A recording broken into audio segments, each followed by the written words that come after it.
हार्दिक शुभकामनाएं। हम अपने जान के दुश्मन को अपनी जान कहते हैं। जो दुनिया में सुनाई दे उसे कहते हैं खामोशी, जो दुनिया में दिखाई दे उसे कहते हैं तूफान, और जो दुनिया में दिखाई दे उसे कहते हैं तूफान। हमारे पाकिस्तान, चाइना, अमेरिका ये सब साजिशों का हिस्सा है, फिर भी हम अपने इसे कहते हैं घर के रोशनदान। आज मैं परम सम्माननीय यहाँ पर बैठे ग्रामवासियों एवं शिक्षक गणों, वे मेरे सहपाठियों, वे भाई एवं बंधुओं, आप सभी को मैं आज सरिता सिंह अपने भारत के परम राष्ट्रीय उपलक्ष्य पर कुछ विचार आप सभी के सामने साझा करना चाहती हूँ। आजादी का मतलब सिर्फ वही समझ सकता है जिसने कभी गुलामी की हो, हम सौभाग्यशाली हैं कि हमने स्वतंत्र भारत में जन्म लिया है, आजादी की लौ 1857 में शुरू हो चुकी थी, जो एक विशाल बंकर 1947 को हमें आजाद करवाया था।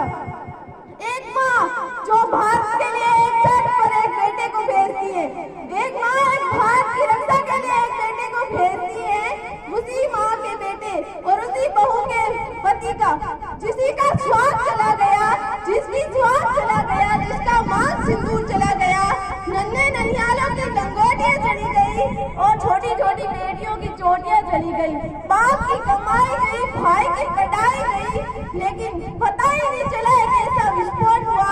फिर भी पता ही नहीं चला कैसा विस्फोट हुआ कि वो पूरे जिस्म की बोटियां हो गई।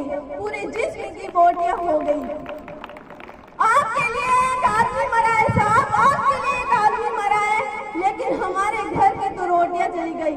इसके बावजूद भी एक माँ अपने बेटे को सड़क पर भी दुश्मन की धज्जियां उड़ाने के लिए भेज देती है, और अपने बेटे को खत लिखा करती है कि बेटा तू डरना मत, तू घबराना मत, एक इंच भी पीछे मत हटना, चाहे इंच कर जाना, बेटा तू घबराना मत, चाहे इंच कर जाना।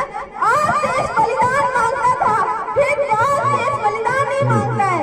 पहले फांसी पर चढ़ जाने को कहता था, मर मिट जाने को कहता था, लेकिन आज देश मर मिट जाने को, फांसी पर चढ़ जाने को नहीं कहता है। आज देश फांसी पर और चढ़ने को नहीं कहता है।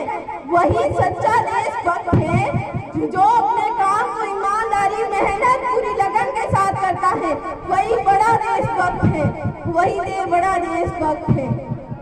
लेकिन जो आज हम ऐसे समाज में जीते हैं जहाँ पर लड़कों को बात करते देख, लड़कियों को बात करते देख लड़के से हड़काते हैं, वही भाई गर्लफ्रेंड के किस्से हंस कर सुनाते हैं, हम एक ऐसे समाज में जीते हैं जब 56 भोग एक पत्थर की मूर्ति को लगते हैं और गरीब और नंगे और तड़पते लोग सो जाते हैं। मजदूर को मजदूर समझ के, ना कि मजबूर।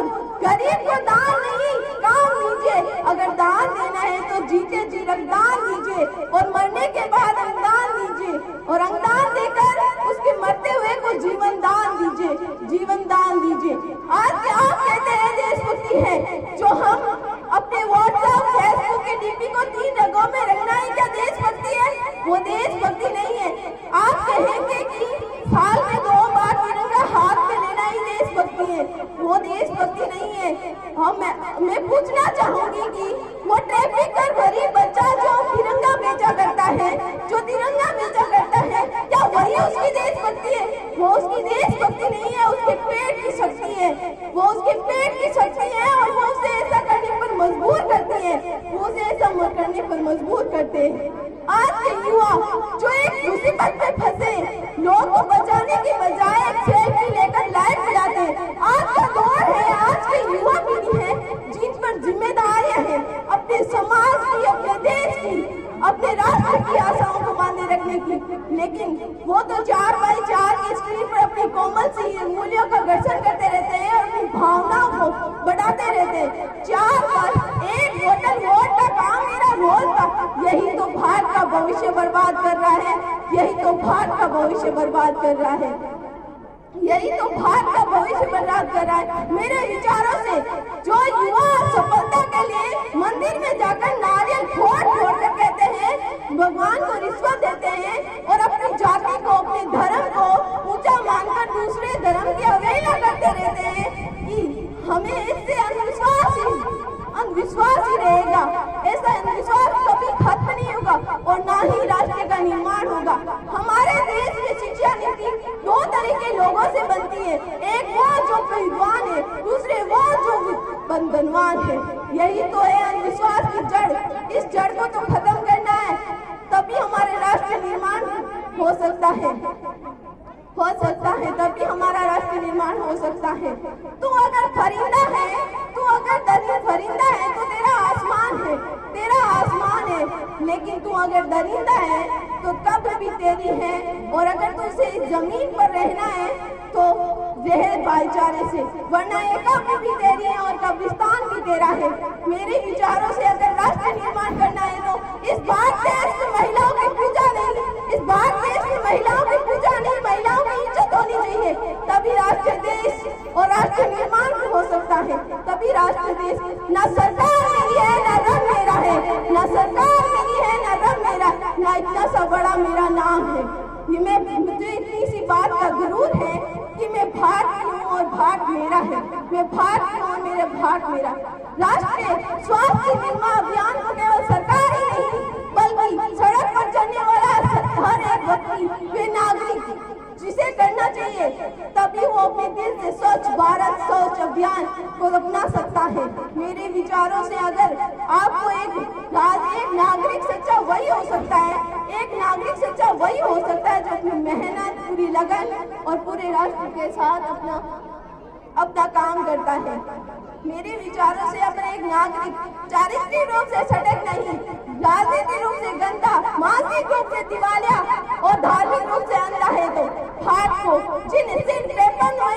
खंड भारत को खंड खंड करता रहेगा तो इस राष्ट्र निर्माण नहीं होगा। हमें बड़ी बड़ी बातें नहीं, छोटी छोटी कोशिशें करनी पड़ेगी, क्योंकि ठोकर हमें पहाड़ों से नहीं पत्थर से मिलना चाहती है। मैं उनसे सैल्यूट करना चाहती हूँ जो सेना पर खड़े हैं सैनिक, और जो पुलिस प्रशासन और किसान, हर उस व्यक्ति को जो अपनी ईमानदारी, पूरी मेहनत, वे पूरी लगन के साथ अपना काम करते हैं। इन्हीं के बिना राष्ट्र निर्माण की कल्पना करना असंभव है। मैं आज इस मंच पर खड़ी, मैं भारत की बेटी ये कहना चाहती हूँ कि हमें राष्ट्र निर्माण के लिए हम सबको मिलना होगा। मैं आप सब मिलकर ही राष्ट्र निर्माण कर सकते हैं। हमारी देश की जिम्मेदारी नहीं है कि हमें आगे ले जाए, हमारी जिम्मेदारी है कि हम अपने राष्ट्र को आगे ले जाए। मैं 4 लाइनों के साथ अपना स्थान ग्रहण करना चाहूंगी। मेरा भारत महान था और महान है और महान रहेगा। होगा हौसला सबके दिलों में बुलंद तो पाकिस्तान की जय हिंद कहेगा, पाकिस्तान ही क्यों पूरा जहान ही जय हिंद कहेगा। जय हिंद, जय भारत माता की।